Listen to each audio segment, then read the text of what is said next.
আসসালামু আলাইকুম। আজকে হচ্ছে বর্গ আর রম্বসের মধ্যে পার্থক্য খোঁজার চেষ্টা করব। তার আগে আমাদের জানতে হবে বর্গের বৈশিষ্ট্যটা কি। এই যে আমি একটা বর্গ এঁকে রাখছি, যে এ বি সি ডি একটা বর্গ আমি এঁকে রাখছি। বর্গের বৈশিষ্ট্য হচ্ছে বর্গের প্রত্যেকটা বাহুই কি হবে, সমান হইতে হবে।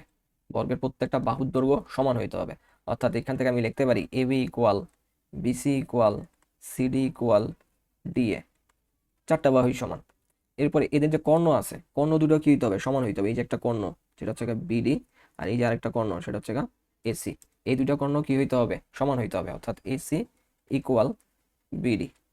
আচ্ছা, এখন যদি আমি যাই রম্বসের ক্ষেত্রে, রম্বসের ক্ষেত্রেও চারটা বাহু সমান হইতে হবে। রম্বসেরও চারটা বাহু সমান হইতে হবে।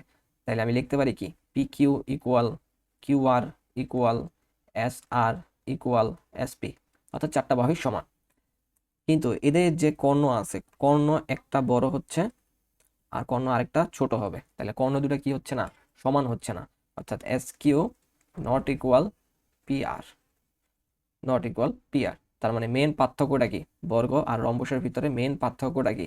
আমি আবার একটু রিকল করি, বর্গের চারটা বাহু সমান, রম্বসেরও চারটা বাহুর দৈর্ঘ্য সমান। বর্গের দুইটা কর্ণের মান সমান, কিন্তু রম্বসের দুইটা কর্ণের মান সমান না। তাহলে মেন পার্থক্যটা হচ্ছে এই যে কর্ণের মধ্যে হচ্ছে পার্থক্যটা। তাহলে মেন পার্থক্য হচ্ছে কর্ণ অসমান, এটা হচ্ছে মেন পার্থক্যটা।